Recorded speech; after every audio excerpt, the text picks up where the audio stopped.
Ayan na. Laway-laway is the best. Oh, from the Philippines ito guys. Ayan. From Ate Linda with love. So meron tayong mga dried man.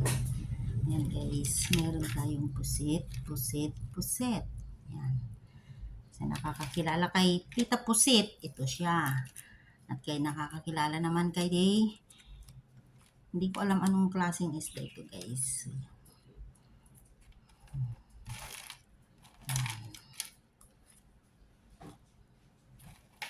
Ayan.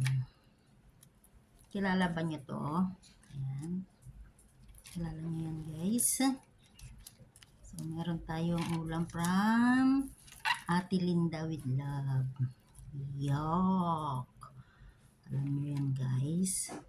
Hindi ko to gusto pero masarap. Oh, di ba? Ayan, ang tuyo.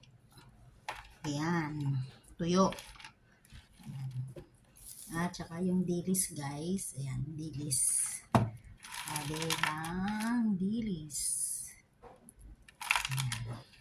So, yan lang naman guys. Ayan. This is the best. Among the best. See? Ew. Ew. Ayan.